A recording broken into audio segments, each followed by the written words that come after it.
You're listening to Independent TV 7. Kindly click on the like button and don't forget to subscribe to our YouTube channel at Independent TV 7. Also, don't forget to click the bell icon to get more notification. Thanks for watching. Veteran Nollywood actor Chiwe Taluagu recently found himself in trouble after being brutalized and arrested by the military on account of a garment he wore rather. A short while back, pictures surfaced on social media showing the actor wearing what looks like the Biafran flag. This act prompted the armed forces to apprehend him at Upper Iweka in Anambra State. As it turns out, the act of wearing any item of clothing bearing the symbol of an unlawful society is prohibited by the law. What is being prohibited? What is the meaning of unlawful? If you are telling me Chiwe Taluagu is wearing a Biafra t-shirt, so what about the Boko Haram, who takes their flag from one place to another, displaying their flag?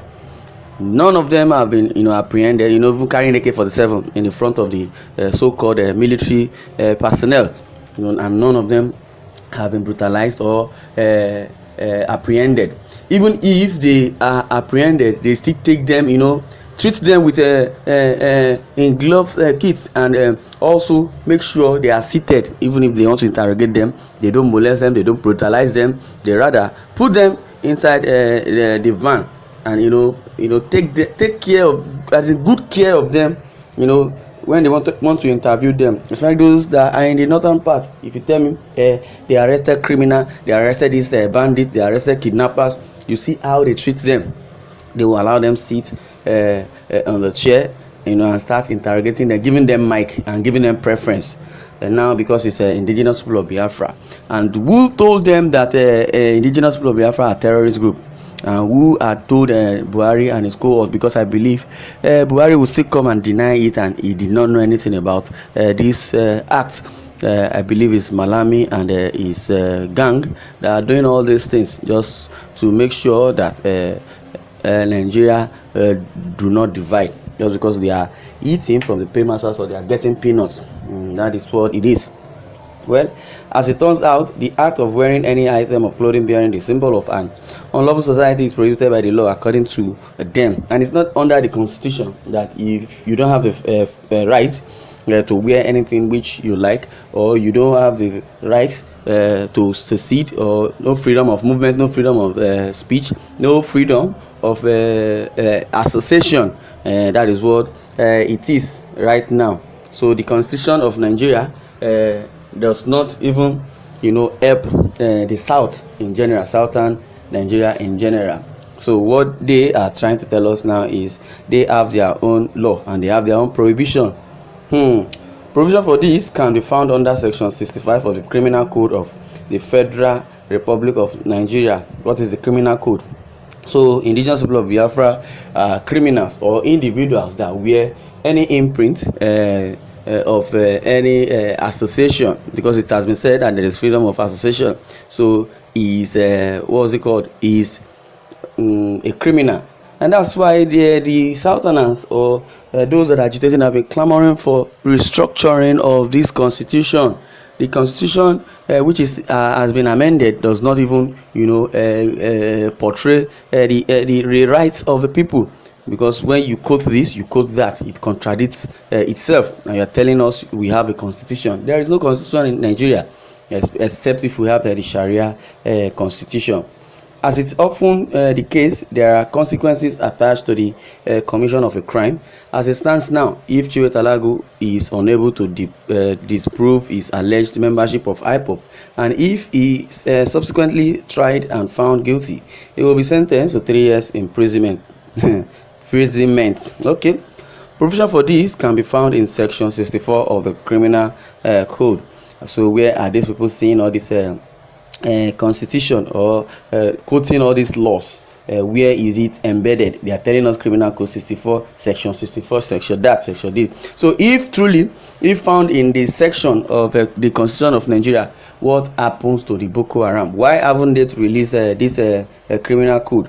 Later they will tell us that it is under international law. You don't prosecute bandits, you don't prosecute terrorists, you still try them, you still take them to the court of law. So if truly that it is embedded in the section 64 of the criminal code in the Nigerian constitution, why not take what's it called Chiwetalagu to court before brutalizing him, before doing all sorts, because they think the video is not viral. The video is there, everybody is seeing it. The way they brutalized him, they would have tell him to join them in their office. And it is not the duty of the soldiers to arrest, because this is more or less like a civil matter. You invite, if you want to arrest somebody, you invite the police or a civil right.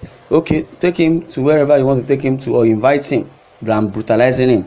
And that is what was happening in a white man's land when they started brutalizing the black. But we black were brutalizing ourselves, which what do you want to call this? Do you want to say this is racism or the Fulani government? You see, the Fulani that are even typical backward, they are the ones ruling us and doing all sorts. This will serve as a lesson to we the Southerners, especially the Yorubas, who handed us over to all these gullible and illiterate bigots. However, according to this statement, which says there may be an even harsher punishment within Chiwetalagu if he is eventually proven to be a member of the illegal society. IPOB is not only an unlawful organization, it is also recognized by the federal government as a terrorist group. Okay, if you tell me IPOB is a terrorist group, what about the so-called Fulani killer herders or killer herdsmen? Are they what are they? Are they just armed robbers, or still they are cattle rearers? So we'll see how this unfolds, because we know what they are trying to do. We know how they have changed the narrative. They have refused to even proscribe this Fulani herders terrorist group, and it has been said under the international organization they are talking about, under the international law, it has been said that even the Fulani herdsmen are being categorized as one of the dangerous and terrorist group in Africa. And you are telling us in Nigeria that the government has not yet proscribed them.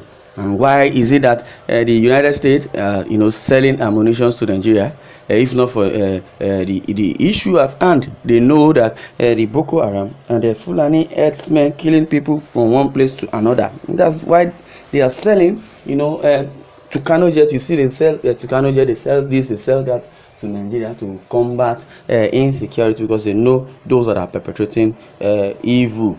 The punishment for showing support to such people is laid out in the Terrorism Prevention Act. This is what is being quoted, that these are the punishment that Chiwetalagu or that awaits Chiwetalagu. Well, according to the last note says, if this charge is brought against Chiwetalagu, it will have three possible defenses. The first will be to prove that IPOB is not a proscribed or terrorist organization. The second is to show that it was not such an organization before he joined it. Lastly, if the actor can convince the court that he took no part in any of the illegal activities of IPOB after it became proscribed, he will be able to escape conviction. Well, so many people have been saying here it is the indigenous people of Biafra that are destroying police formation, that are killing people, doing all that. We all know where this is coming from. They have changed the narratives. They are just changing the narratives. And what really happened to Nnamdi Kanu? Why didn't they present him in court? Yes, this is October. Let's wait and see what unveils.